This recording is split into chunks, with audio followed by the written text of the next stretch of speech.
नमस्कार दोस्तों, आज की वीडियो में हम प्रेम के बारे में जानने वाले हैं। प्रेम के बारे में कहा गया है, प्रेम गली अति सांकड़ी ता मैं दो न समाए। प्रेम संकुचन का मार्ग नहीं है, इसका हो जाना संकुचन का मार्ग है, जहाँ दोनों एक नई प्रीति में बंद हो जाते हैं।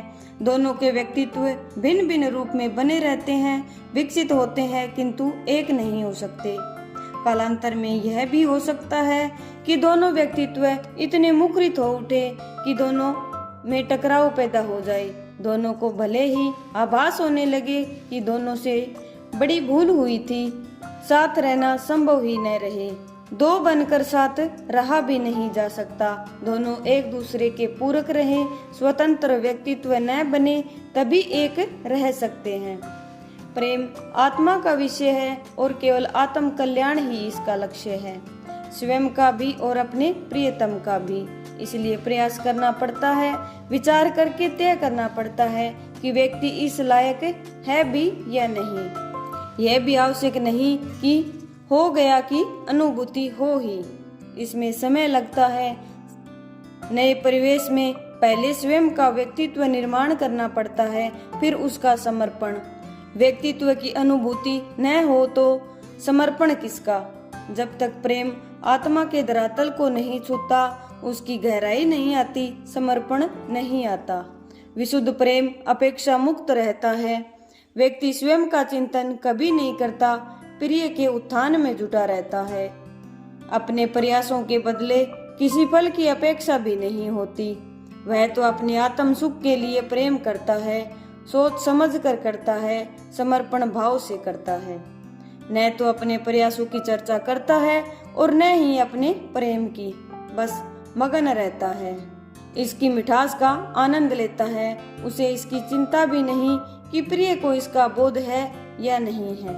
वह तो अपने प्रिय में अपना विस्तार देखता है, दृढ़ संकल्प के साथ। प्रेम व्यक्ति का संकल्प है, उसकी इच्छा शक्ति का संकल्प है, किसी के साथ एक हो जाने का, किसी के हित में योग करने अथवा आध्यात्मिक योग करने का, बिना किसी प्रतिफल की इच्छा के, बिना किसी भावना की परिधि के, किसी के प्रति केवल सकारात्मक भाव का होना ही प्रेम है।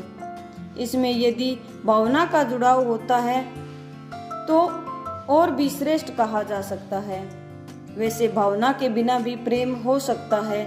उच्च कोटि के व्यक्ति, संत, चिंतक आदि इस प्रकार का प्रेम करते आज भी देखे जा सकते हैं।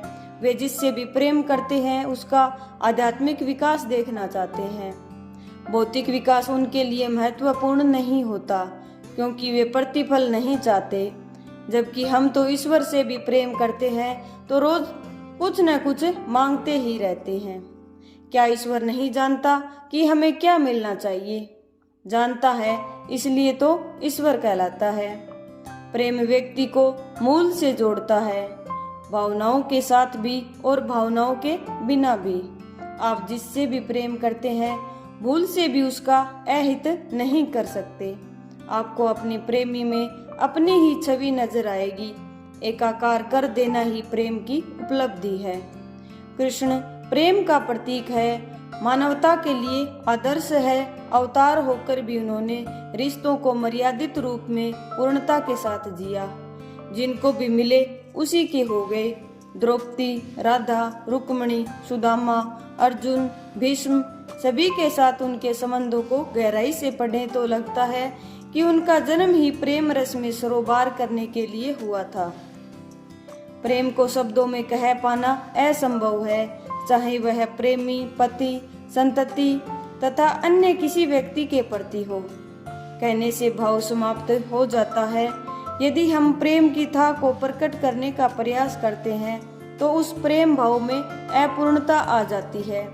किसी बात को प्रकट करने में उनमें छिपी भावनाएं और संवेदनाएं जब मन से निकल जाती है तो मन रिक्त हो जाता है। यही रिक्तता आगे प्रेम संबंधों में विपरीत प्रभाव का कारण बनती है। जीवन में विवाह को प्रेम का मार्ग कहा जाता है। अपने सपनों की मूर्ति तैयार करने के लिए पत्नी अपने पति के साथ परिस्थितियों के अनुसार श्रद्धा, वात्सल्य, स्नेह और काम का संबंध बनाती ही रहती है। सृष्टि में अन्य रिश्ता ऐसा नहीं है जिसमें ये सारे भाव एक साथ जीवंत दिखाई देते हों। सही अर्थों में तो यही प्रेम है। मन एक पात्र है जिसमें प्रेम का रस भरा रहता है, छलकता है, प्रवाहित रहता है। रस ही प्रेम है, रस ही ब्रह्म है, प्रेम ही ब्रह्म है। व्यक्ति इसके माध्यम से दाम्पत्य रति में प्रवेश करता है।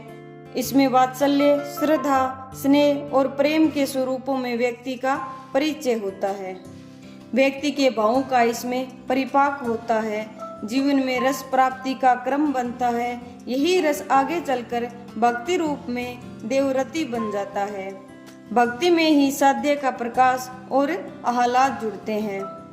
व्यक्ति रिद्धि के योग से समृद्धि प्राप्त करता है, फिर आगे सिद्धियों के योग से शांत आनंद को प्राप्त करता है।